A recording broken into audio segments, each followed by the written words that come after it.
Yeah, just move that around however you want. The new stands I've got which are more like this. I'll be... actually, I don't know if you noticed, but I mean, you mentioned Joe Rogan's podcast a minute ago. Yep. Is the volume good on this? You need me up, down?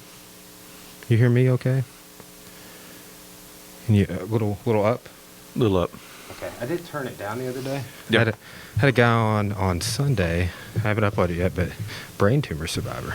Really? Yeah, it's second. You remember Randy, the janitor from Clarksville? Yeah. It wasn't him, but he came on the other day. So second brain tumor survivor. Wow. Yeah, I remember Randy. Yeah. Wow, And he just published since he's had the brain tumor. He's come out with like half a dozen books, dude. I got one of them up there.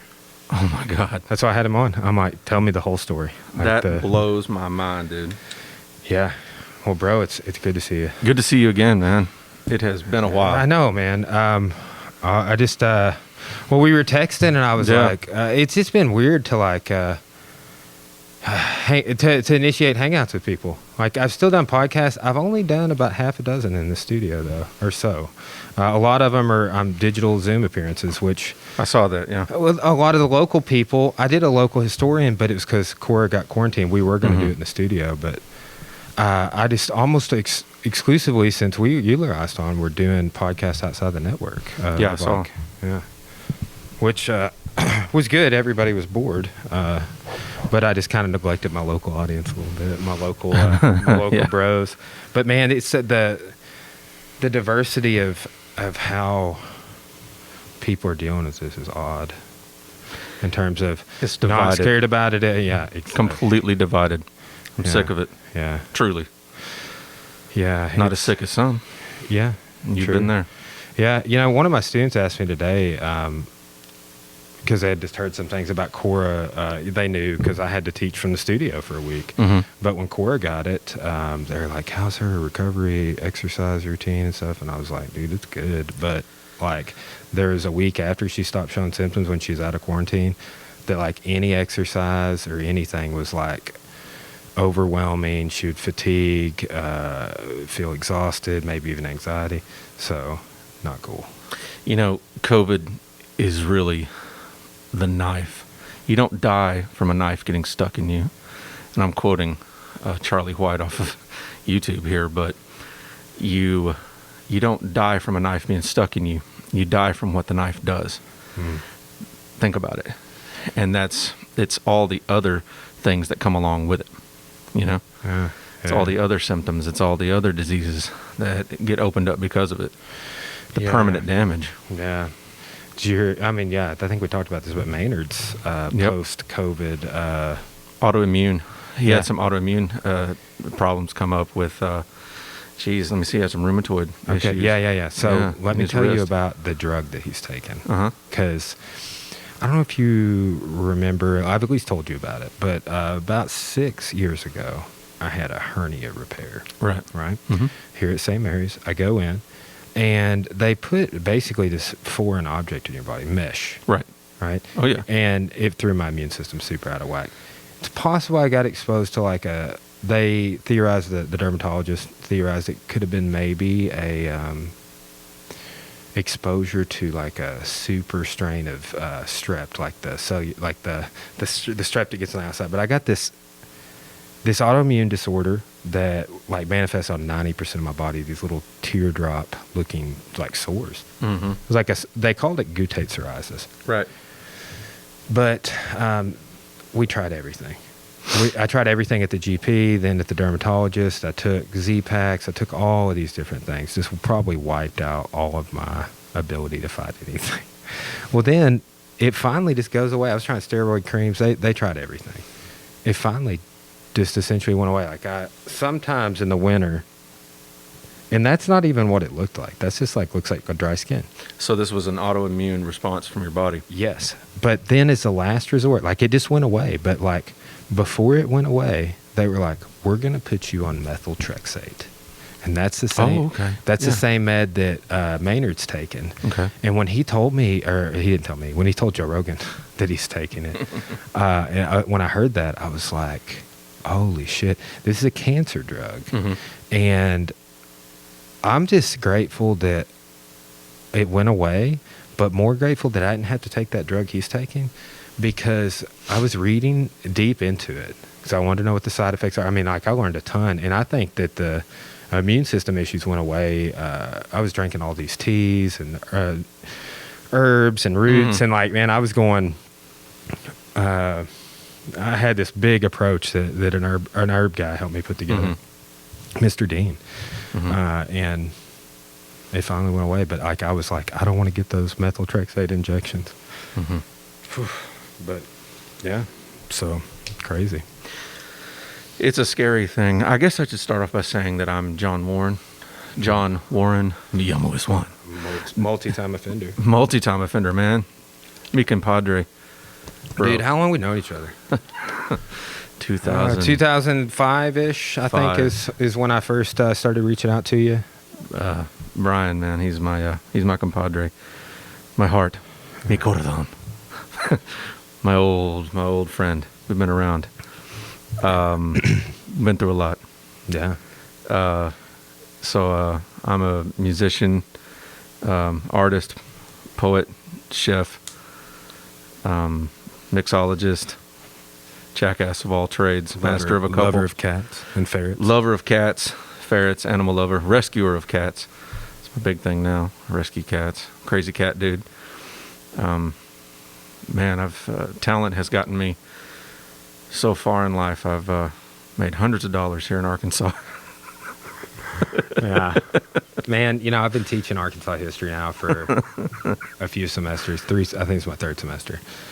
And, oh, man. Diving deep on that, really, you're able to trace a lot more of the goings on today to the past, if that makes sense. Yeah. And it, just as in Arkansas, like, everybody always makes the regional, like, well, it's the South comparison or whatever. But, like, we're doing this big True Grit assignment right now. Oh, wow. Yeah. It's my dad's favorite movie. Oh, yeah. And, if you've never, in the audiobook's on YouTube, but if you've never, I'd never read the book until I took that class. And I read again this year. It was great. But, and a little, both the movies together are like the book in their own different ways and different from the book in their own different ways. It's always. Fascinating. Always. Yeah. Oh, man. It's like I homeschool my son. He's 16. Dude, So, Corbin's 16. learning to drive. You know, see him? Holy shit, man. Dude, you were around when he was just a little guy. Oh, yeah. Wow. Yeah, dude. He's a big dude. He drives now. a car. Yeah. He's got a mustache. What, are you kidding me? Wow. I'll picture him somewhere. But yeah, dude, so I homeschool him. I teach him English, right? And Was your degree in communications English? Both? communications and vocal. Yeah. So, but yeah, check that. What? Yes. Damn, dude. That's a grown man. I do really feel it more now than ever, dude. Like, and I mean, I should just shut up because I don't hear people older than me saying this, but like, time is fucking getting away, dude. It runs, dude, and it gets worse. The other day, and this is really sad. You'll do this one day. I had to Google how old I was.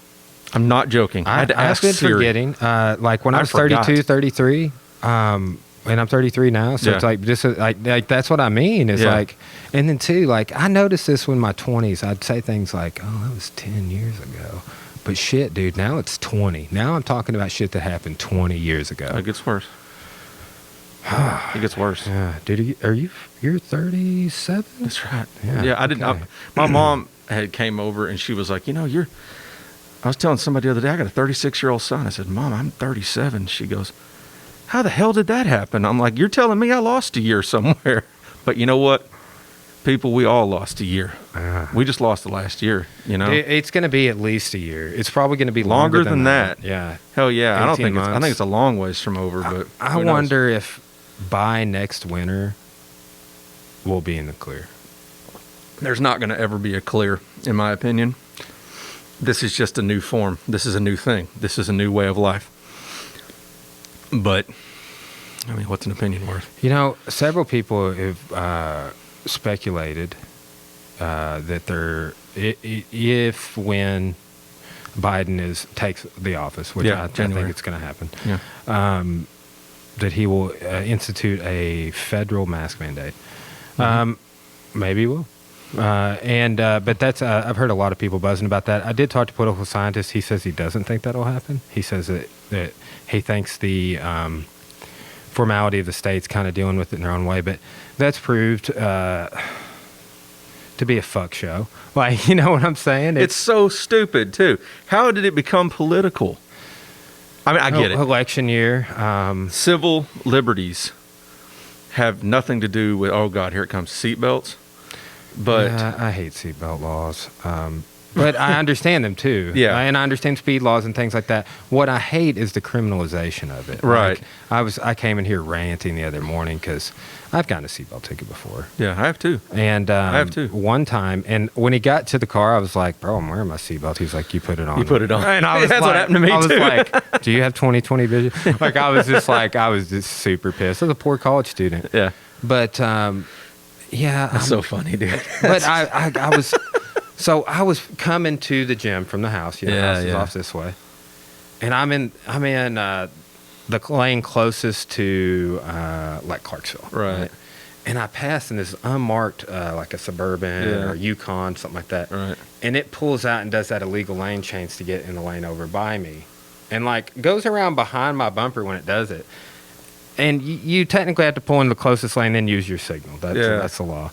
And this was he was wearing a brown shirt, so I think he was transporting prisoners. Sure. I think that's what he was doing. Because I inquired with the chief of campus police here because he's teaching when I came in. I'm like, nothing pisses me off more than a cop breaking a traffic law. You know, but it is frustrating, I will say, to see that. Yeah. And that was at the backdrop of a lot of the politics. I wonder what the relationship could be drawn perspective-wise in the future about this year, COVID, and the George Floyd incident. I don't know. Because it's all, I mean, dude, it's all connected. It's all, like, you could take any one of those things out, but it's like, no COVID, do we still have those kinds of, does that issue still happen? It's like, I don't know. I don't really know where I was going with that, other than I was thinking about cops just putting knees on necks and stuff. Yeah. Yeah, what is it Chappelle said on SNL the other day? I remember what it was like before COVID. Something, if there's only a punchline, was it that? I can only say things that are truth if they have a punchline at the end. But he also said, I remember what it was like before COVID, when white people were shooting up a school or having a shooting every week. Mm-hmm. And he said, so thank God for COVID. And I thought, that's a hell of a thing to say, right? But there's a lot of political division on this, and it's hard. Like, I'm not as much of a truther as I used to be, as the kids call it nowadays. Not as sus as I used to be about everything, because I study medicine all the time. I have not stopped. I was studying medicine and virology and hematology long before this started. So now that this has started, I just see it as science. And I try not to relate politics with science. And I sure try not to relate politics with religion. But you see, there's an entire side of the coin here, being Republicans, who relate politics with religion. And they say you should do that. They put God and religion into politics. And of course, the Democrats have their problems too. I'm not going to go into that. I'm not choosing sides at the moment. I'm just saying I'm not going to even start. But the division freaks me out a little bit. I was just telling how do you mix politics and science? I mean, with virology, where did politics come in? Or climate change? You know, like think about how politicized of an issue that is. In addition to COVID, you have like there's this big debate. Like one side's like, oh my God, global, like Bernie Sanders every day on my social media is like, holy shit, the global warming. We've got to do something. But these aren't muzzles, and we're not Marxist for wearing them. You get what I'm saying? Yeah. I wonder if anybody's going to comment about our mask wearing on the. I only say that because somebody probably will. Somebody that's one of the 3,000 people on my friends list or however many it is is probably some radical conservative I haven't had a chance to unfollow, unfriend, or still follows me. Dude, I saw somebody follow me the other day, and I was like, that is a known racist in this community. There's a lot of them in this county. And I was like, why are you fucking following me? Yeah. Right? Like on social media, like he wasn't my friend. I wasn't following him. I wasn't his friend, but he was following me. Right? So I'm just like, so then I was just like, and I hate blocking people on Facebook because literally all that does is throw like a digital grappling hook between you and them. Like their name is now always connected to your profile. Oh, you know, like you go into the place where all the people you have that are blocked. Like a couple years ago, I went and just unblocked all those people. Yeah. And now I'm just like, well, I don't want this racist dude to follow me. Like, but I tried. Like that's how we were talking about frustration with social media. I think before we started recording is the first time ever. Because I always use it as a business tool. Like you're saying, you got into using it for the band. Now I'm just like, like it's just. I noticed that I am slightly addicted to it, to just like picking up my phone. B, it takes up a lot of time. Like I've noticed just this week, there's probably a couple hours I wasted on my phone that I was like, I could have got something else way more important done that I really want to get done. There's always something more important than social media. And yeah, okay, Boomer, I said it, but that's me, man. Yeah, it's and it's weird, you know. I mean. I watched that documentary, The Social Dilemma. It didn't freak me out as much as it did most people. Did you see that? I haven't seen it. It's a worthy watch. I know about it. I just haven't seen it. But they basically go into like, and I've heard this. It's like they have hired and figured out algorithms and hired people and consulted people to basically figure out. Like TikTok is more based around this. Absolutely. If you followed that of like. Oh, this fucking video is good. And another one. Oh, and another one. And they're like real fast. They gratify you. They give you that surge of dopamine. And then it's on to the next. Right? Like Facebook does that, yeah. And then here's another thing I never noticed until like somebody pointed out to me about a year and a half ago. Whatever the day is, it varies, or time of the day, it varies. But you can count on your timeline if you're scrolling. Every so many posts is an ad. Oh, absolutely. And it's a pattern. It's like every 5 posts a day, every 8 posts tomorrow, or it's something like that. But they have really figured out how our minds work, because it's like I noticed, like where I've started to become aware of it is I've noticed it being like involuntary. Okay, so on that note, capitalism has never scared me. And like I said, I'm not much of a truther anymore, but have you ever been having a conversation and then look and it's the first thing that pops up on your Google search? More times than I can count. What the hell? I know Siri's listening, but damn, that is a little unnerving. I've tested that one time, and for a day, I made a point to say the word jeans. That's good. I was like, man, I'm thinking about buying some new jeans. I need some new jeans. Jeans. So like several times I would just say jeans throughout the day, and I would do it like a few times in a row, like just around my phone. And damn it if I didn't get ads for jeans. Right. So I never did a search for jeans.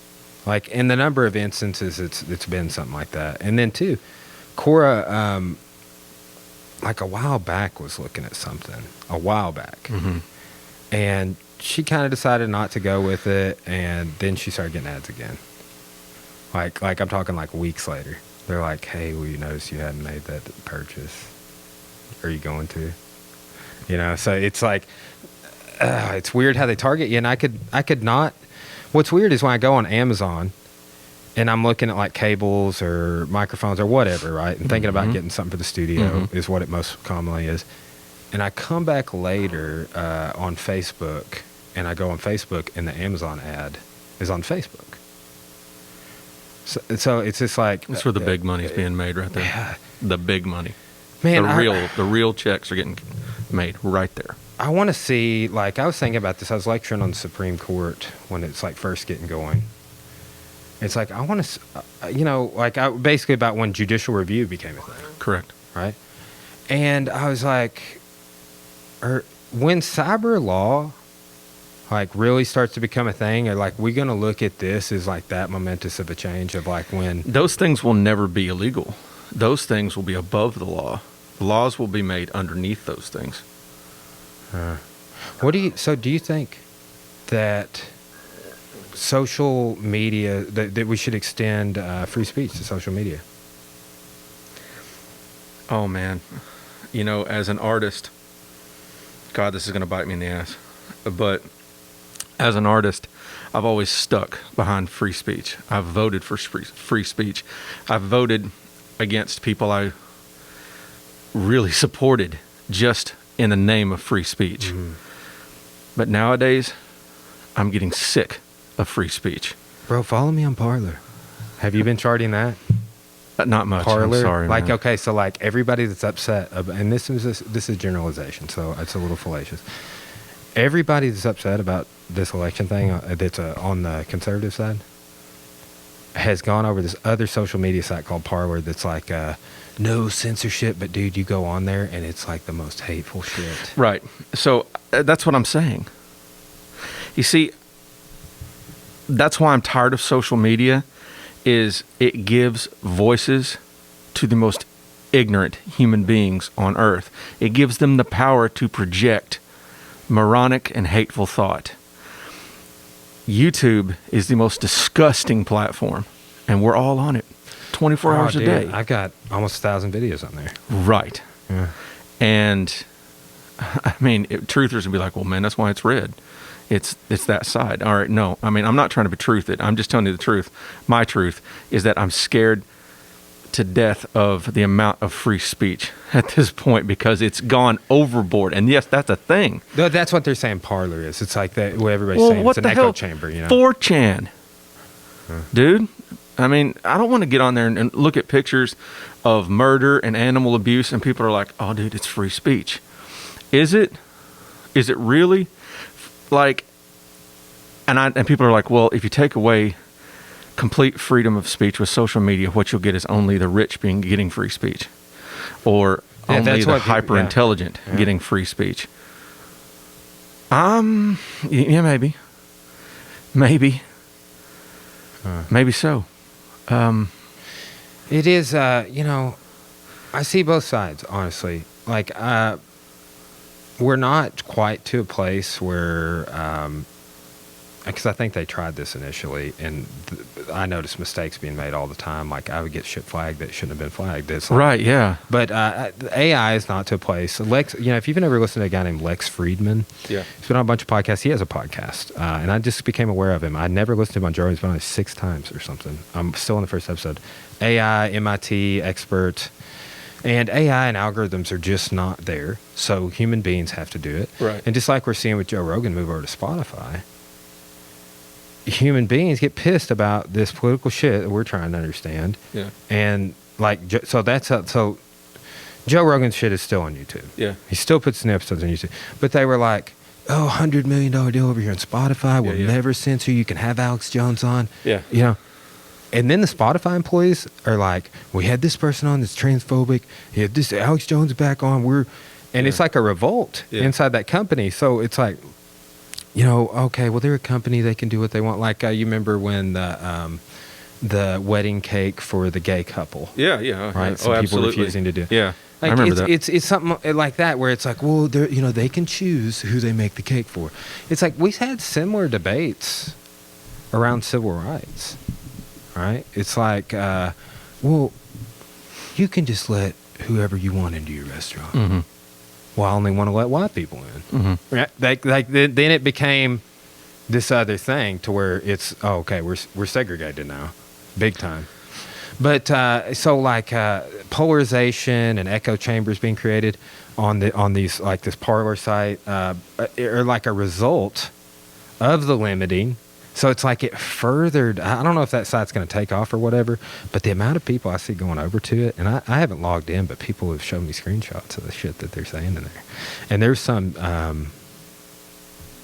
he was a chief of police, which I think should be an elected position. I know what you're talking about. Right? And Marshall. Yeah, Marshall. Yeah. I got a cabin on there right up there in Leslie. So okay, yeah. I know all about it. Hey, Leslie, Arkansas is one of the only places in Arkansas that arnica grows. Arnica is a flower that is made into a topical treatment. It's great for like tendons and Leslie's and an shit. interesting little place. Yeah, awesome. Yeah, my family did at one point actually have a cabin up there in Denard, Okay. right next to Leslie, right next to tiny little nothing. I only know about it because of Mr. Dean. Yep. Yeah, he's told me about it. Because when in this elbow, I hadn't really had, but there was a period of time when that elbow was super fucked up, man. It sucked. And I basically my tendon on my ulnar nerve here and tendon was like detaching. So bad tendonitis, but dude, it got like I couldn't straighten my elbow and shit. It was all this and now I have fucking carpal tunnel in this arm. So I don't know, but it's not like before. It was all like manifesting my elbow. But Sure. that's how I found out about arnica. I was researching like topical ointments to put on it and how to acquire them. And they do is that kind of a hippie town up there? They do acupuncture and shit like that. Is that one of the only place to get acupuncture? No, maybe? when I was up there, it was pretty right wing area. Never mind. Yeah. In a bad way. Yeah. Fuck. See. All right. Here's the thing: the two-party system. It's when I grew up thinking that existed to create the good sense of a moderate middle. So okay, we've got this side, and in the middle we find good sense and moderation. But now it's so crazy. Well, dude, I've been joking about There's this. no balance. Madison said this. He was like, in relation to factions. He's like, there'll be so many of them, nobody will ever take over. But it's like, really, there's not. There's two. There's two factions, and then and they're on a spectrum, But even really that center model, I would say, who's at that point creating that middle you were just talking about? Joe Rogan. Right. Cora. And he takes so much shit from both sides. God, yeah, he does. Right? Interesting enough. Oh, sidebar. I'm going to talk about this we're doing an election results podcast on Sunday. That's awesome. What do you think about the narrative? Because Joe Rogan's bought into this big. Because you know what he does? Sits and does what we're talking about doing. Reads, researches, looks at shit on the internet, which is ripe with propaganda because it's election year, and even when it's not. But what are your thoughts on Joe Biden's cognitive decline? I'm not that worried about it because he has a stutter. That's what I was going to say, dude, and I had no idea. Well, see, I have a diagnosed stutter. Okay. I have an actual stutter, and I'm also bipolar. Actual rapid cycling bipolar disorder. I've talked about it every time we've been on the cast just because it kind of explains a lot. But I also have a stutter, and I also take medication to help with all of that. I know you can overcome all these things, but I also know it makes you talk a little weird. So does it make him any less of a communicator, of a brilliant man, or of a good man, a bad man, whatever he is? No, it's a stutter. See, but that's being old doesn't help a stutter. That's what I was thinking, and then it's like he's old. And he has a stutter. They've repackaged that, though. Of course they have. It's propaganda. I was, one time I was on that cognitive decline hype train, and I didn't know about the stutter thing. That was the issue. I didn't know. Yeah. So when I found out, I was like, this changes everything I've looked at. It's bullshit. Well, and two, that's they'll tell you, so don't get your news from fucking Joe Rogan. He's a great source, but and I love listening to him talk. I love the people that he has on, and I like he's in all the same shit I'm into, but that's also concerning to me because he's been wrong as many times. I've been wrong on this podcast. I've fucked up dates. I couldn't remember 1619 the other day. And I was talking with a person of color, and they didn't know either. That's the first year slaves are imported. But I was like, what year was that? 1609? I was like, no, 1607. Yeah. I was going through all the dates, but shit. Well, you can't be president now because you forgot something. You have cognitive. I can't say it. Now I'm stuttering. Cognitive We're decline. both fucked. We can't be Hey, president. does that influence your singing style? No, Well, because I just recently I can sing fine. no, like you know how you've described your approach to vocals, almost maybe being like percussive Yes. in a way, right? But I'm so glad you remember that. I was reading an article. Well, you do have a unique style, Thank you. right? I don't want to say the word rapping because, like, when I talk, like we talk about John Bell rapping, and he's just like this dude, widespread panic singer. They play the song Hatfield, for example, and he'll be like, when they're jamming this instrumental, he does a rap. He just starts making shit up, and he's always talking about like his neighborhood and Hatfield's mama. Those are like the common things. And Colby and I were listening to this show we'd gone to, and he was playing Diner, and he started saying something about like it being hot in the summertime, and he was like, "Oh, that's a different song. I remember right there. We do that sometimes. Get the words mixed up." Like, but he's literally, it's improvisational, so it's like a vocal technique. But let's say like not like Anthony Kiedis. I can't even really compare it to anybody, right? With what you do. But like I was reading an article that was talking about how people who stutter that also sing in that way, like that's how, okay, here's what they're saying. There's something that goes in your ear. It's like a hearing device that makes you be able to like articulate words almost like the way you sing. Like all music to me has to be some form of percussion. I can play drums. If you give me about, I don't know, probably a year, I'd be a drummer. If you give me a bass, I was a professional bassist. I haven't played in a couple of years, but it has to be percussive. Piano comes natural to me. It has to be percussive. But now you take guitar. Guitar is not percussive. Guitar is on its own spectrum because to me it's not percussive. Now, unless you're fingers, air tapping fingerstyle. So, but bass is just a percussion instrument. I don't care who you are. It's a percussion instrument unless you're playing it with a pick, and then you're not really playing bass. Dude, but have you followed that bassist, Dr. Funk? I know who it is. He came on the podcast. It was an amazing interview. I'm still dialing in the sound on Distance podcast. I've got to get my guests to do something different because it does not sound good how they're recording it. So, like, just like we were trying to get. Anyway, I'll figure that out.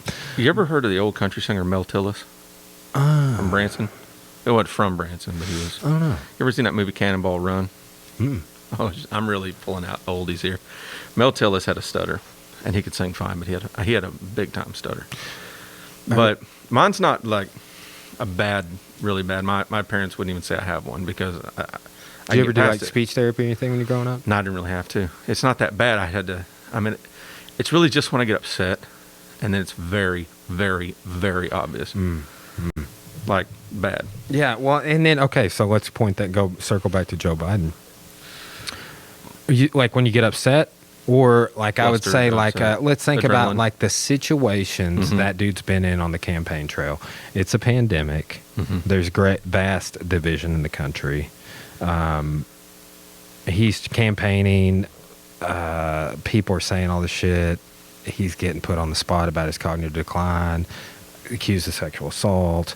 Like, the list goes on. It's like, think about the number of situations that guy was probably in the last 12 months that were probably anxious, even for him as a 47-year career politician, which I don't think is cool.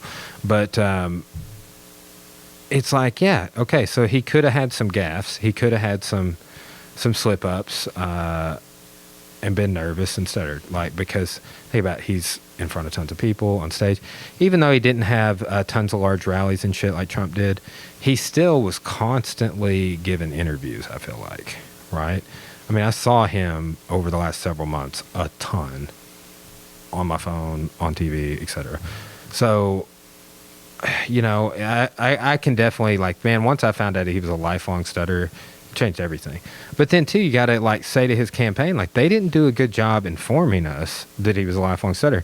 Then somebody, like, I was this girl that I'm having on to talk about the election. She's been on a couple of times, a historian. She's like, I thought everybody knew that. And I was like...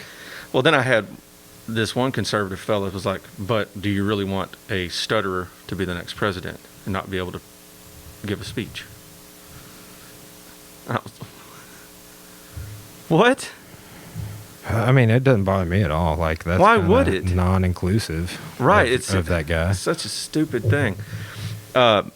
You were talking about the vocal style. I was just going to go back because I know we can relate to this. I had Miss Fikes. Oh yeah, and she taught me too. so much about poetry, and she taught us about iambic pentameter.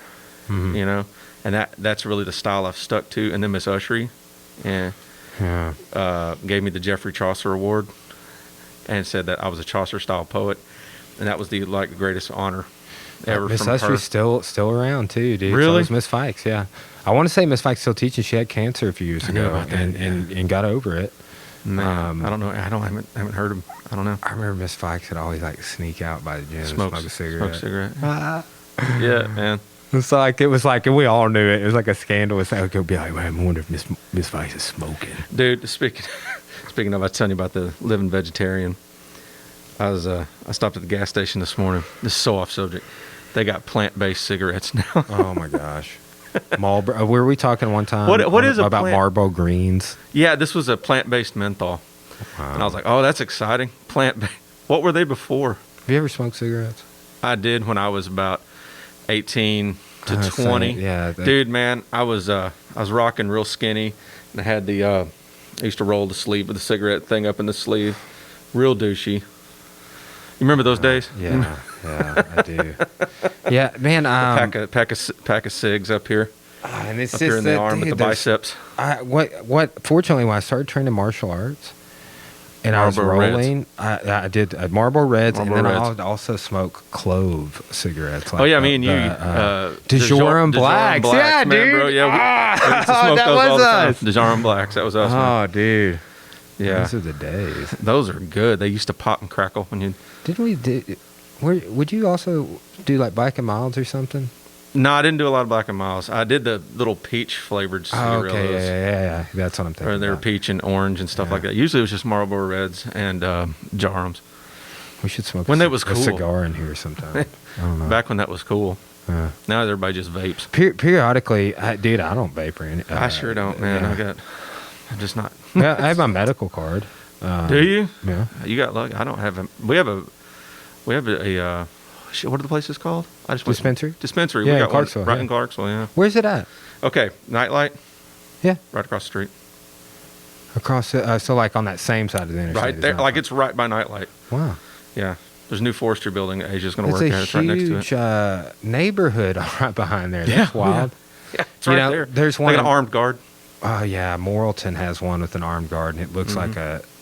I just walked in a bit, and I was thinking okay, disclaimer, I'd never do this, but I saw some dude standing there, and I'd be like, dude, I'd take that gun away from you, kill everybody in here, and you couldn't do shit about it. That's the kind of guy. You can do that to most people. I know, but that's the kind of guy that had on guard. I'm like, dude, you never trained a day in your fucking life, homie. This dude, and I knew from 2 seconds of seeing him. I saw this guy, and he was just big. I mean, I couldn't pinpoint any of the training like you've taught me, but when I went in, I was like, he's just big. This guy, I was paying with the 20 or multiple 20s, and I was like, oh yeah, Andrew Jackson. He's the president responsible for Indian removal, and he did so against the ruling of the Supreme Court. And they told him not to, and he said, "That's your ruling. Let's see you enforce it." He was saying this. Yeah. How'd that get started? I said this to this guy that I was paying. Oh. And he was like, whoa. And I was like, yeah, there's your... So funny. He's like, that's my history for the day. I was like, you have no idea. But that I've been lecturing over Andrew Jackson. We just got to his first term in office today. Man. I do a bunch of biographical, which he's involved in War 1812 Battle of New Orleans. Mm-hmm. But I do a bunch of early biography on him and Jefferson. Man, I took a class on Jackson to Jefferson as an undergrad in the summer. Jefferson's complex. I mean, they really... Jackson, I feel less complex, but they really both are enigmatic because you got to look at it like I was making that joke to that guy. It's like, this dude's on the money, but he's responsible for that. there's a dozen dichotomies with Jackson like that. With he invaded Florida without permission from the president or anybody. Killed 2 British officers while he's there.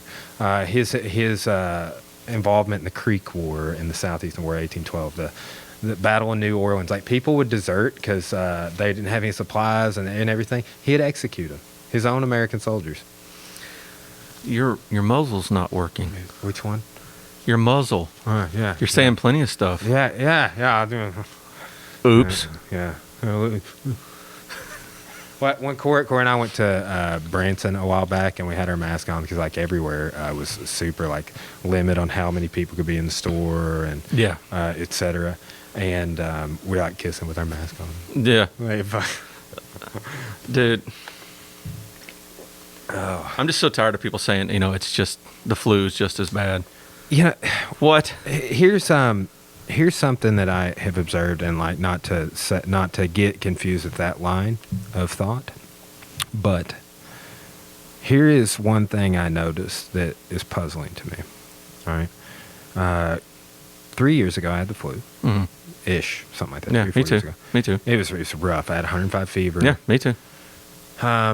And 4 years ago. Cora took care of me while I was suffering. Like, it was bad, dude. It was terrible. Like, I'm one of the sickest times I've ever been. Like, I thought I was gonna have to go to the hospital over it. And, like, right when, like, we were considering that, my fever finally broke. Like, I just had such a high fever for a while, and the body aches. But Cora took care of me, didn't get the flu, right? And I'm sure that if the flu worked this way, we would know it by now. You know how people with COVID could be asymptomatic, yes, and not report any symptoms, but they're positive. Maybe that was me. Maybe I've had COVID, and I was asymptomatic, and I never knew it. You're O positive? No, I can't remember what my blood type is. I knew the other day, but it's not O. Cora's O, positive or negative. But so she's one of the O blood types, but still got it. It was hit rather hard. Yeah, and it's one of the blood types that they said it's not supposed to be hit hard, right? But I took care of her. I was around her every day. We quarantined together, and I didn't get COVID. So you could say with COVID, as we've seen, maybe I had it previously, and I had a viral load. But there have been reported cases. One of my doctors showed me this of reinfections. Somebody's had it 2 times. My 100-year-old aunt, she's 100 years old, tested positive, quarantined, 2 weeks, nursing home. Never felt the least bit bad. But one of my best friend's father died yesterday with it. And he's in his 50s. So... You talking about Kevin? Yeah. Damn, dude. Yeah. So... I don't even know. Yeah. It's it is. It's fascinating to try and figure it out. And I mean, I'm not a virologist. I'm pretty simple dude when it comes to science. Like, that's not my bag. Like, I'm an arts and humanities guy, right? And as an adult, I've gotten much more into science. I've made an A in college biology, mind you. Right? God. But dude, shit, having Mr. Gibson and shit when I was in high school, and Miss Elkins in junior high. I have stories about her. Yeah, we had a good time dancing on the counter. She I was there. River dance. I was there. That was like, she did it one time when so I wonder if she didn't do it like with every year or something. But there was like that was like the legend about her, is that she would dance on the top of the desk or the counter. She was a blast, man. But so man, I just, like, when I was there taking those, I had Mr. Gibson twice, and I had Miss Elkins once, and I didn't go till 8th grade. I'm trying to think if I had anybody else other than that. But I just never math and science was a very weak point for me. I think it's because I was homeschooled, and I just my parents didn't do a super good job with that. Right? Like, blind leading the blind. And it's so funny that, like, okay, so you're an educated dude. It makes way more sense to me. Like, you actually have a degree from a prestigious university. Like, I would say one of the more prestigious ones in the state. It's hard. Yeah. It was hard. And so it's like, okay, well, John's educated. John could take care of educating another person if he wanted to dedicate his time to it. An uneducated person, I don't feel they can do that. And maybe it's closed-mindedness. They don't even want to. Yeah, most of the time. That's just it. Like, this has been a weird narrative of this year. Mm-hmm. I got called a liberal brainwashing college professor. By who? Or just, you don't have to tell me who. Some high school student that had gone to the gym for a minute. He's just repeating his parents. Yeah, who are just repeating Donald Trump Jr. Yeah. From a speech he gave like last year. That's just... But even like in my own business, I've heard people say it. And like, I don't say anything when I hear him say it. Because, and I don't know if they connect the dots that I'm like, I take offense to, because I'm like, I have family members. Like, I've heard other people say this, and it's like, it's me you're talking about. Almost always these people are uneducated. There's one of them right there. Almost always these people are uneducated and talking shit about people who are educated. Yeah, absolutely. And I'm not saying, and dude, I'm pro trade school. I think that, like, I wish that would have been laid out as more of an option to me growing up. It's like, hey, you could make really good money doing this stuff too, but I'm not interested in doing any of that. I wish that we could sit here and have a talk about IQ. IQ is not how smart you are. It's your capability to learn, and it's genetic. Dude, what do you think? Do you think that the higher your IQ is, the harder your life is to function? Okay. You want me to go IQ? Let's talk IQ. All right, the American average is, we all strive for 100. That's the average, right? Let's call 100 average. Most brain surgeons and high-level, doctors, lawyers, the really smart, educated people, somewhere around 110, 112, 115, because they can still function, make calm decisions, learn. Shazam, that's what you got. You start getting higher than that, you got problems, my friend. And then you start getting lower than that, you got problems, my friend. So, do you see what I mean? Yeah. So, I took this class. I'm not going to even talk about my IQ or anything or your IQ. We don't need to go there. I took a class to test IQ once, and it revealed so much. I need to take an IQ test, dude. Well, don't do the ones online. Do a real one. You did? Where did you get yours administered? Tech. When I was going to Tech, I had a psychology class. Took 3 hours.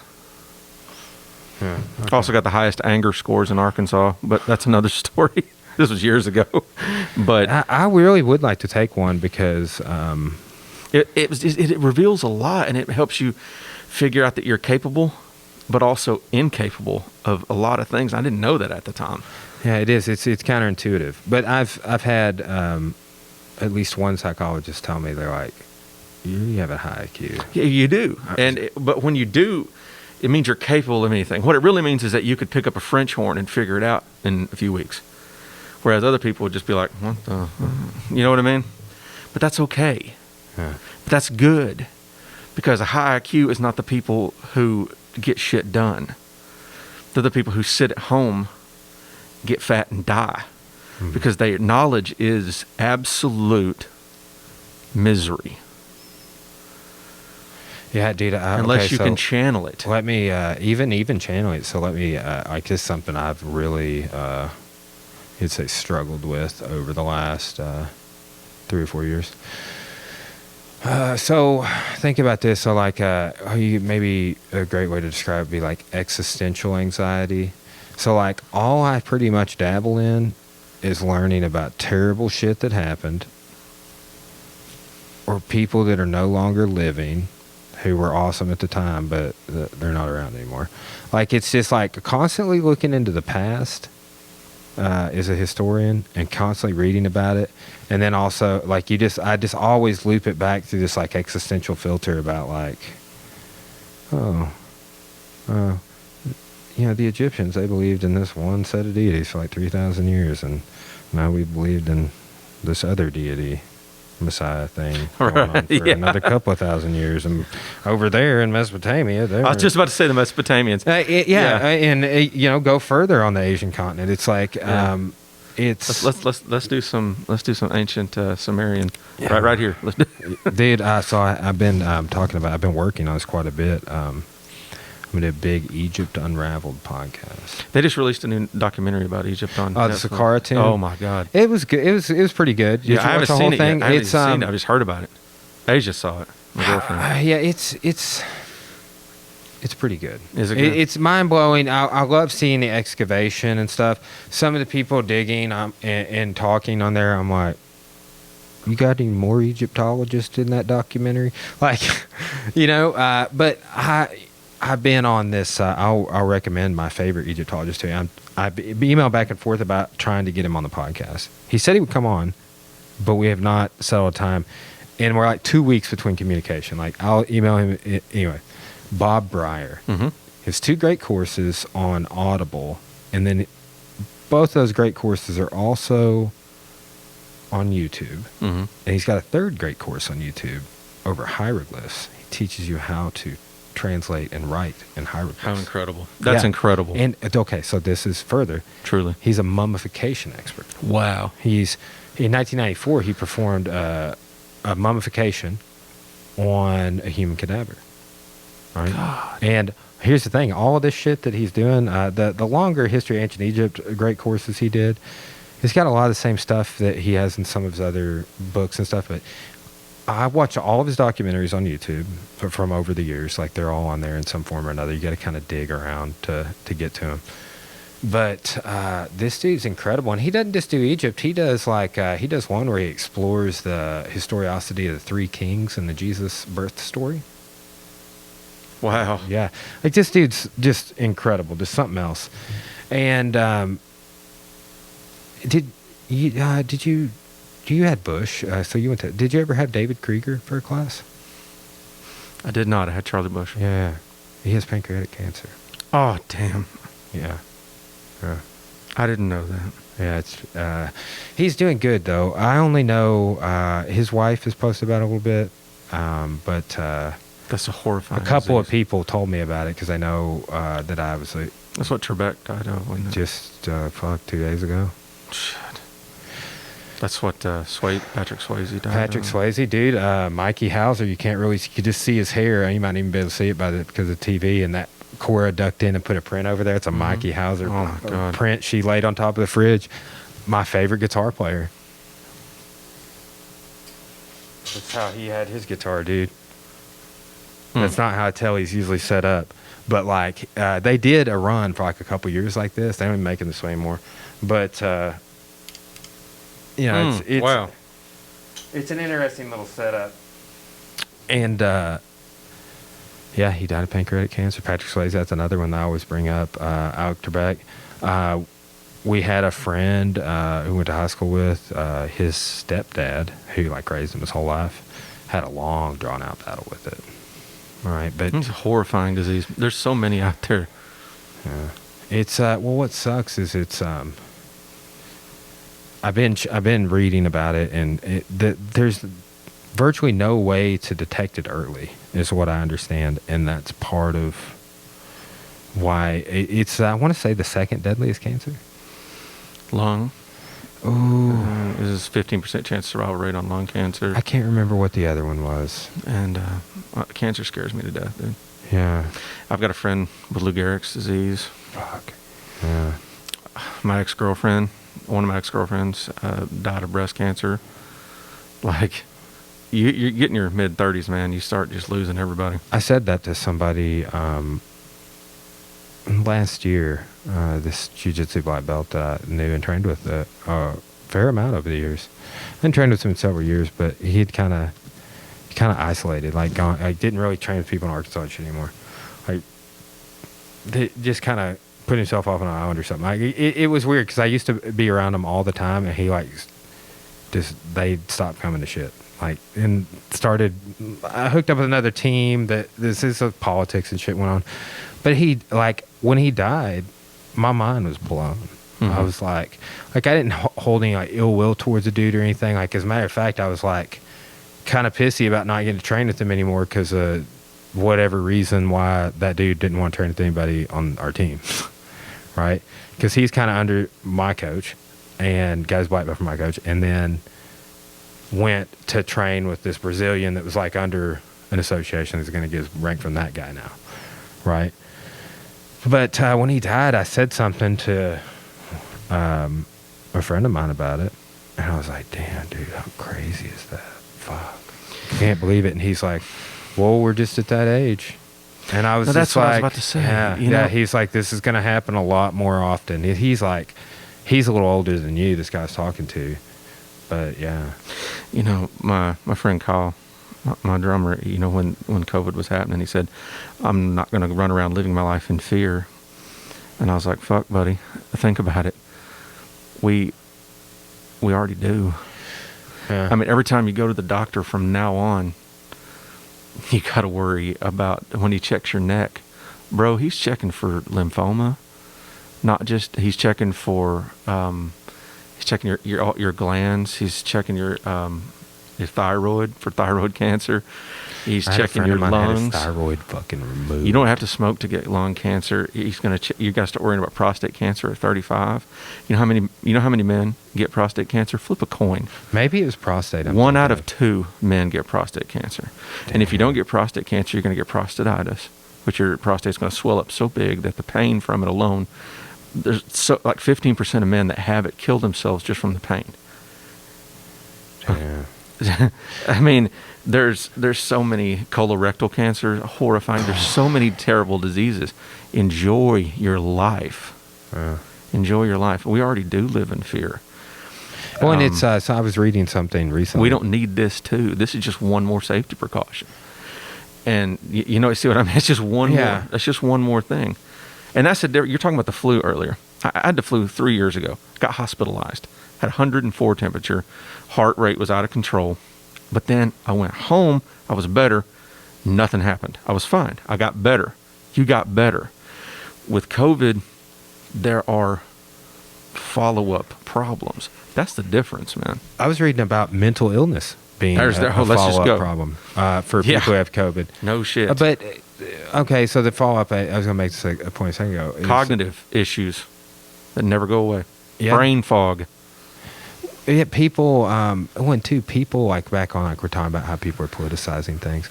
People complain, yell, gripe, etc. about the things they fear the most. Yeah, that was a point that I was reading this earlier in the week, and I don't remember who was saying it. It seemed like a reputable source at the time, but I was like, that's a thought-provoking concept. But they were like, I believe it was a historian that fall. It might have been Hedda Cox Richardson, but they were just like, people getting deep now. Freak out about this, and it's like, and if you pay attention, that's what they're freaking out about. So do you think that maybe? Okay, so I read this study one time. I'm not going to source it because people just hear a source and they automatically just stop listening to you. Google it. No, I'm just going to say it. No, damn, not us. I'm just going to say it. Yeah, go ahead and Google this. Talking about IQs.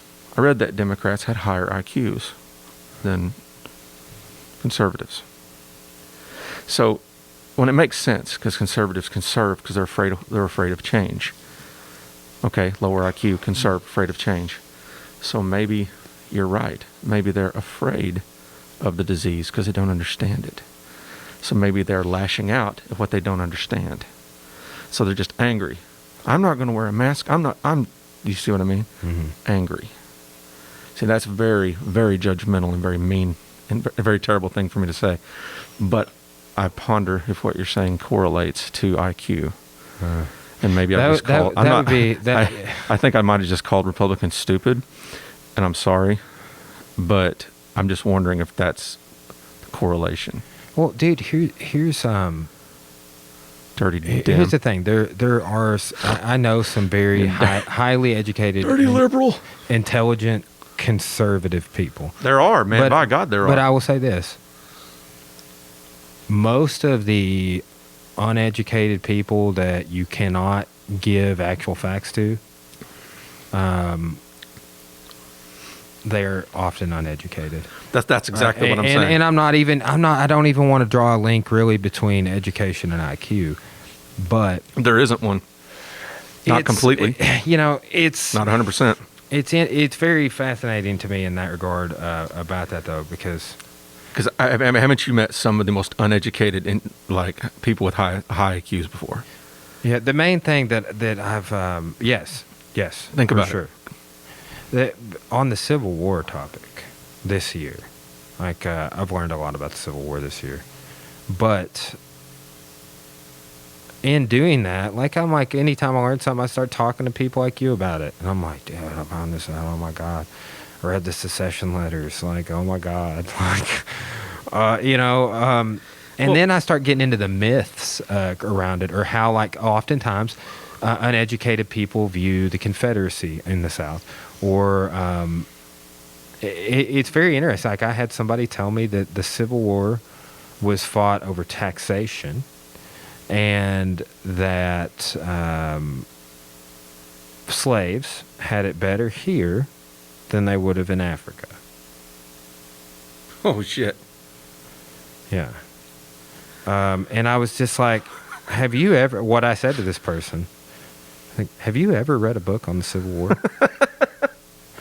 And then my other follow-up question was like, have you read the secession letters? Yeah. They're online for every state that seceded. Slavery is mentioned 83 times. Right. But too, it's funny. Like I had this guy arguing the states' rights thing on this video. It was like, and somebody asked him, was like, "Damn, man. It was like, states' rights to do what?" Yeah. Right. I made a meme. I never posted it because I don't know why.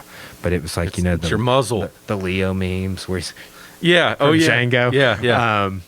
It was like, I was like, states' rights to do what? Own slaves. Own slaves. Yeah. Like, Beat your wife. on Andrew Jackson owned over 100 slaves. Yep. And there's this African-American historian that was talking about it, and he's like, take color out of it. Mm-hmm. He's like, what kind of human being are you when you forcibly keep in bondage 100 other human beings just so you can make money? Right? Like what kind of person does that mean? Shit. Like, one of Andrew Jackson's slaves ran away, and he said, I'll pay somebody to give him 300 lashes. Oh, why would he get his hands dirty? Yeah, there's reports and accounts of Robert E. Lee beating his own slaves. Everybody thinks he's the kindly general. Right. It's like, not only did he personally beat his own slaves sometimes, he put brine in their wounds, like salted Salted the wounds, yeah. I mean, there are deplorable human beings on the blue side, too. I have voted conservative before.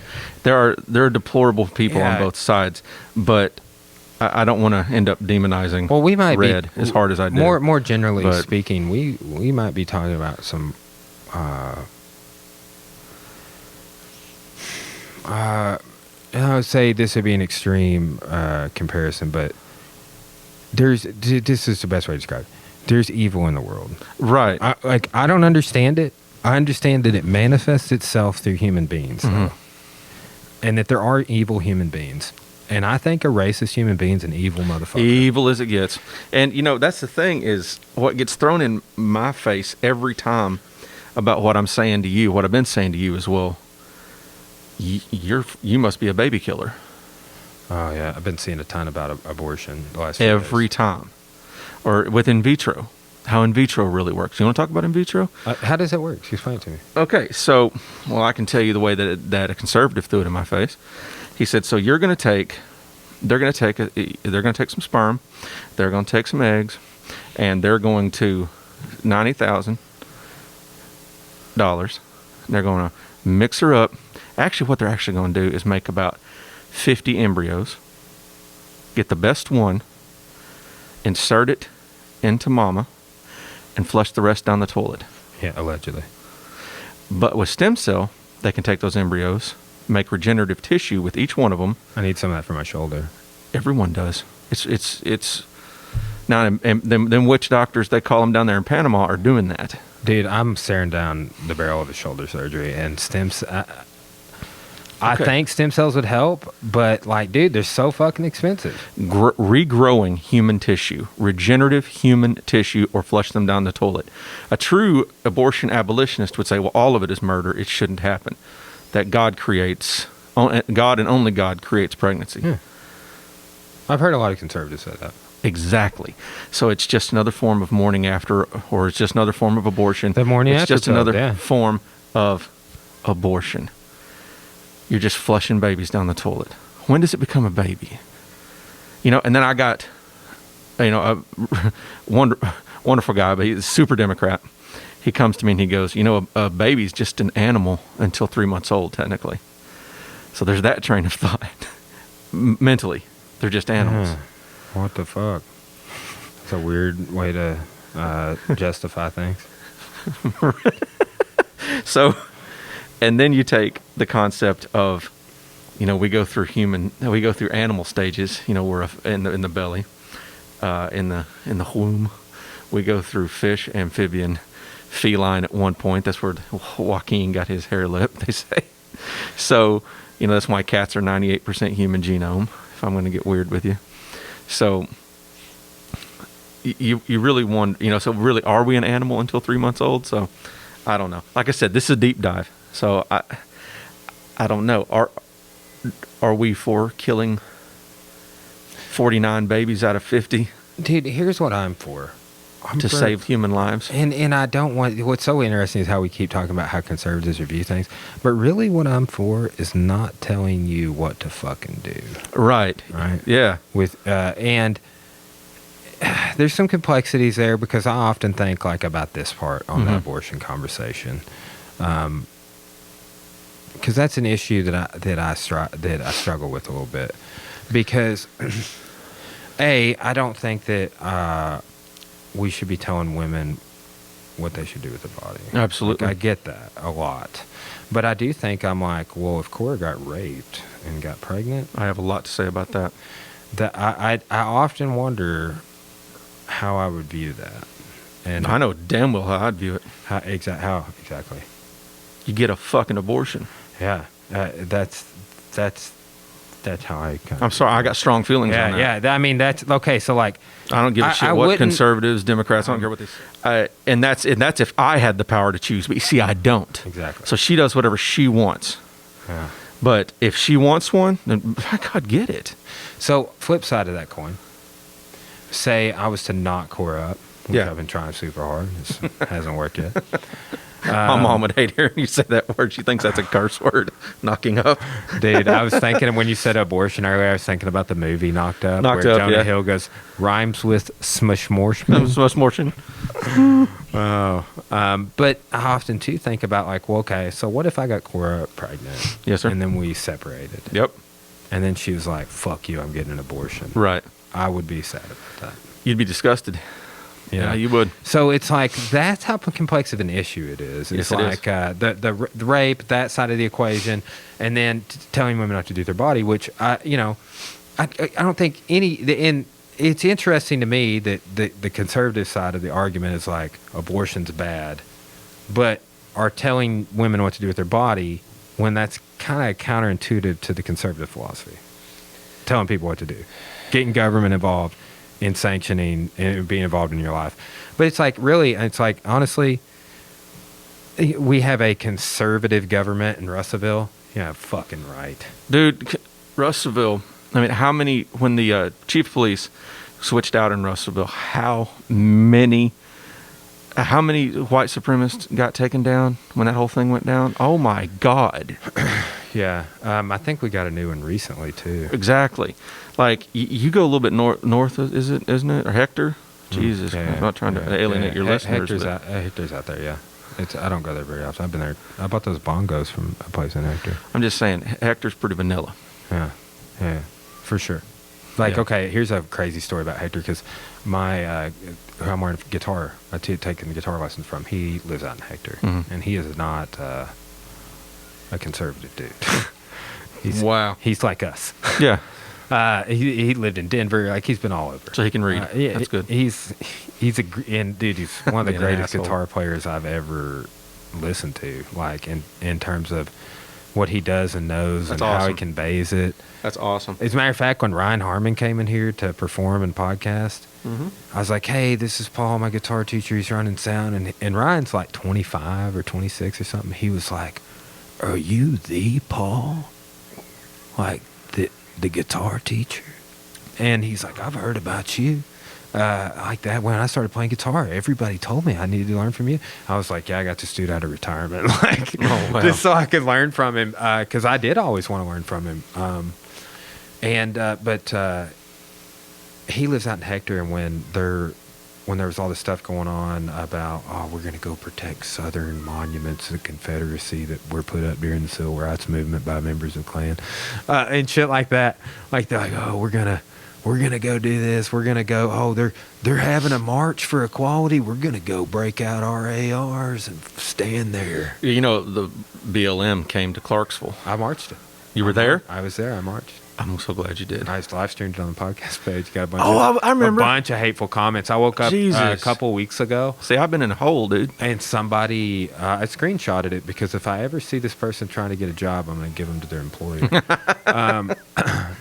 But I screenshot it. I woke up in 1488, which is a dog whistle call for neo-Nazi shit. Mm-hmm. But we got to secure the future of our white children and all this shit. And it's like, no, we don't. Like, we just got to keep having kids and stop hating people. And like, somebody put this way. It's like, when you hear something like, well, eventually there will be just one race, the human race. Like, dude, that pisses some people off to hear that, because like, I don't fit in that because I'm white. I want to keep being white. It's like, yeah, but what you want to do is teach your kid to not be a racist piece of shit and be accepting of all people. Mm-hmm. And if you teach them that, they may end up with a Caucasian person. Mm-hmm. But if they don't, and it's perfectly fine, that will head us down a different direction as in ethnic terms of our country and everything, right?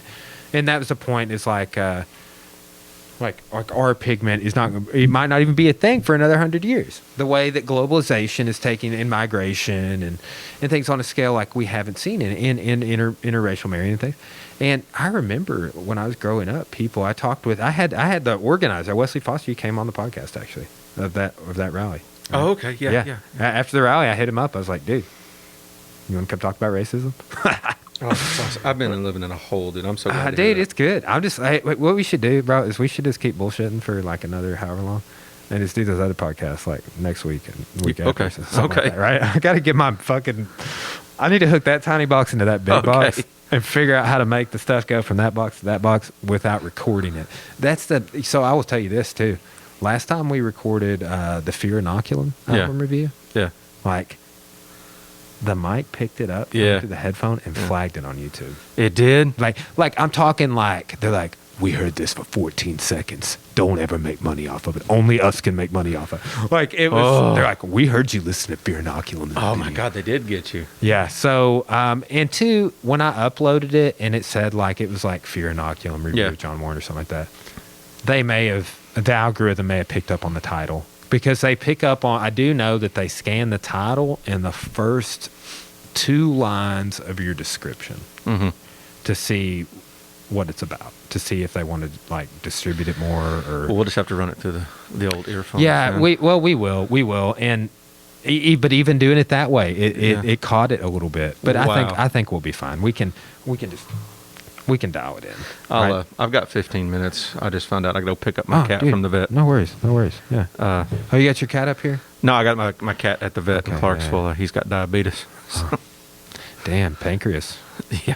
That diabetes and pancreatic cancer, both very, very connected. Yeah. But yeah, we should just schedule some more podcasts. That shoot sounds me some perfect. dates, because I always love, dude, imagine if I didn't have a podcast, we wouldn't be hanging out. Dude, I think about that a lot. Like, like with you, like, because it's like really what kind of reconnected us, right? Like, I mean, yeah, we trained a little bit and we hung out a little bit over the years. But man, when I was in college, I remember talking about this with you, like, that was when your dad passed away. And I remember sitting at work, like, feeling terrible that I couldn't go to the funeral or just didn't go. And it was just like, at the time, I was just overwhelmed as a person, with so tied up doing shit, trying to get my degree, working 2 jobs. You're still very tied down, man. I mean, I am, but like, this has become such a good thing because like, there's certain people I do care about and I want to talk to them, and this is such a fucking good excuse. You know what I'm saying? like I mean, just think about it. Like we probably, I mean, yeah, I might like hit you up randomly or we text or whatever, but it's like we get to have like hours of conversation now in the flesh. Well, next time we will talk about Mandalorian because we are. So did you watch that video I sent you? No. I got it while I was in a lecture or something. You sent today, right? Oh, dude, you'd have just died laughing. I'll check it out. But so we'll in the future we had planned on, but we hadn't seen each other in a while. So we got the conversation out of the way for the most part. We haven't seen each other since before the it's been the world ended. Well over, and you've been on. Dude, it's like your 8th appearance or something on the podcast. The last time was 8th or 9th, actually. Yeah, we've done so a bunch. This isn't 10. I think this is 9. We need to keep shipping away, dude. I want to do all the Tool albums, all the Puscifer albums, all the Perfect Circle. We did Blood into Wine. We built Legos. Yeah. Legos, yeah, we did. Oh, man. I've got the Hogwarts Castle. I'm going to put it together and stick it in there somewhere. I'm afraid that it's going to be too tall to like cover up the TV. Yeah. So, but that's like as as high as I could put the TV on the wall. Man, I found some guy. He's in his 50s and he reviews Legos on YouTube for a living. He had to get this.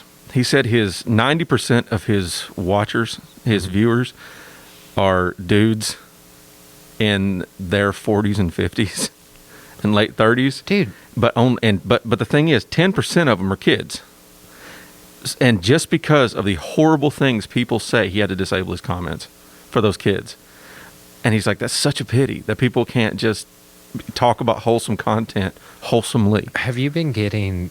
Okay, we see you've been on social media less, but like this is how much like the algorithms have picked up on people like us, grown adult toy collectors and shit. A good friend of mine owns a comic book place in Jonesboro now, so I'm just like, oh yes, and he sells like tons of action figures and shit. But like in Facebook Marketplace, I'm always looking for guitars on there, and they are like, you're like, hey. Did you remember that in the early 90s that the movie Robin Hood Prince of Thieves had an action figure line? It did. You do not have any of them as an adult? And I was like, oh, dude, I got to send a screenshot to my cousin Michael. And I'm like, dude, do you remember the Robin Hood toys? Like, I've already gone through this with the Hook toys. Yeah, I remember. Yeah. I had them both. Yeah. I still have them both. Dude, that's like the pivot. I was like 5 years old when all this shit was happening. So it's like literally toy-wise, action figure-wise, like my first memories are those toys. Oh, yeah. Right?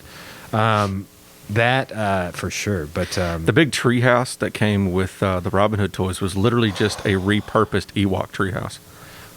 Interesting. Yeah, I've got it. Wow. Yeah, I've got the Robin Hood version. So then still do. It's in my garage. Do you have Disney Plus? Yeah. Okay, of course. You're watching fucking Mandalorian. I'm all over it, man. Yeah. Okay, so have you been watching any of the 1992 X-Men cartoon? No, because I've been too busy watching the 1994, or is it 96? Gargoyles. Gargoyles. I was about to say Gargoyles, dude. They got fucking Darkwing Duck on there. Yeah. Like my childhood, dude. I used to get up every morning and watch Gargoyles, man. Eating my honeycomb cereal and watching Gargoyles. That's good shit, man. I've been introducing my kid to him. He's like, this is going to be stupid. I don't want to watch. Oh, my God. But on the next one. So my son, being his age, loves anime. Like, Did you get into anime when you were growing up? I was too old for it. Like the old ones, like Vampire Hunter D, Princess Mononoke, some of that, Akira, stuff like that. Way old shit. Old stuff. So none of the, I was too old for Dragon Ball Z when it came to America. I was too old for that, and I was too old for, what was the other one was on Nickelodeon? Airbender. I was too old for that stuff. Oh, yeah. We watched that somewhat recently. I fell asleep through most of it. But, yeah, I was just too old for it. Just a little, I thought too old for it. My friends liked it. I was just a little too, I kind of missed it. Like, I missed Power Rangers. I missed all that. I was just a little too old. Power Rangers, not anime, but, well. Someone's going to correct me on that. I didn't get into Power Rangers either. When people hear that, because the martial arts, that blows their mind. I was like, I've met Mike Chad. He's one of the Power Rangers. I don't know anything about it. Apparently, at one point in my life, I looked like one of the Red Rangers. I'll have to show you a picture of that. Hey, are Power Rangers racist? Because didn't they like didn't the Asian person wear yellow? And then the American Indian was red, and the black was black. Somebody pointed that out to me. I was never into him, but I was like, shit. It was Asian at first. The whole thing was, but anyways, My son loves anime. Anyways, there's this new, very controversial anime on Funimation. So my son's got to subscribe to Funimation. The reason I'm even bringing this up, there's this anime called Goblin Slayer. Really adult. Really adult. It's controversial. Lots of rape in the first episode. I mean, it's rough. It's bad. It's so violent. But there's a character in it that is such a mirror of the Mandalorian. Never takes his helmet off. Sounds like him, acts like him, just like him. And I was like, oh my God, this is just the Mandalorian. Do you realize you're just watching the Mandalorian, except it's about goblins, right? He's like, what are you talking about, Dad? I'm like, damn it. Someone's got to confirm this. This is just a mirror of the same shit, you know? Yeah. And it came out in 2018. Dude, okay, so authors all the time, like Cora's into this fiction writer named Sarah J. Maas. Yeah. And she writes crazy, like, fairy magic porno novels. I don't really know what. Oh my they are, God, but like Asia's out there probably reading one yeah, right now. yeah, dude. Cora's listened to all of them like 3 times. Yeah. And she keeps like trying to find a book like that, but she can't. And it's like she'll be like, "Oh, the author Sarah J. Maas, she worked with this person. She talked to him about it." And it's like, it's not the same. But she'll I'm gonna have to say, have Asia send her some books. "Yeah, oh, yeah." I'm always like, Asia, what are you reading? She says fairy porn. That's yeah. Cora's like fey sex. Yeah, like lots of it. Fey wood. Yeah, Fey wood. But it's From the Shire of Morningwood. Well, okay, so apparently amongst like our wives' class of women, that's big right now. It's a big but they thing. also like, you know, George R. R. Martin. Like when I watch that, I'm like, oh, you based them on the Mamelukes. Mm-hmm. You based that on this thing from history. The Golden Company's based on that. Like you can see loosely where he was inspired. If you know, Oh, history, yeah, especially history of the ancient world. But the Mamelukes were even a late 1800s or late 1700s fighting force in the Middle East, in Egypt actually. But it's just That's amazing. That Yeah. you correlated that. It blows my mind. Well, I haven't rewatched Game of Thrones since season 8 let me down like that. Very disappointed. Still hurting? So, yeah. Jesus, right? We don't even need to go there. Grey Worm. What was that? What were they called? Oh shit. The spear. Khaleesi's, the castrated, the eunuchs. Unsullied. Unsullied, yes. Thank you. Yes. They're based. I think they are based on the Mamelukes. Grey Worm's so cool, dude. Yeah.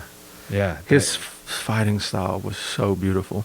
Dude, I got to give you this video. It was like it's like season 8.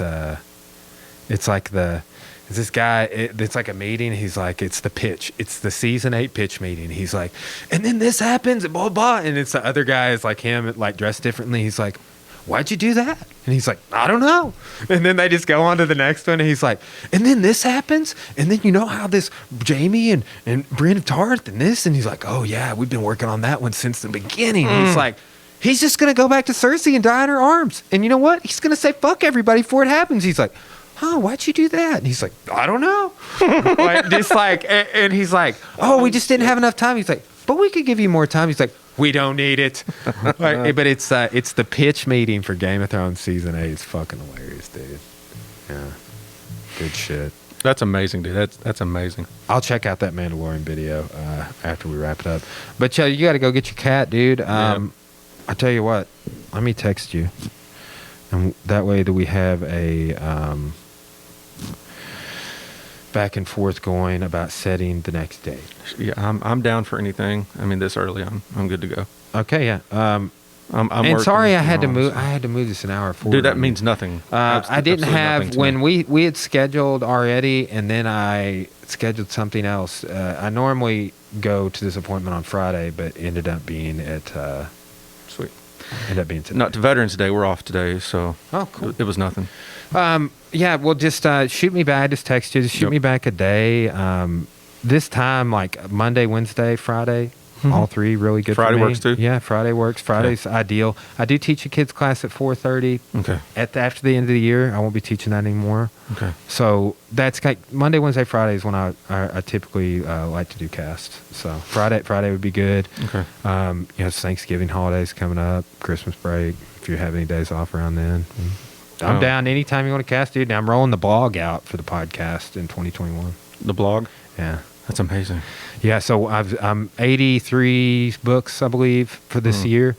I'm gonna do a blog post on my top 10. right? I'm gonna do some film reviews. Like, this is the same sort of shit I podcast about. I just finished Huckleberry Finn.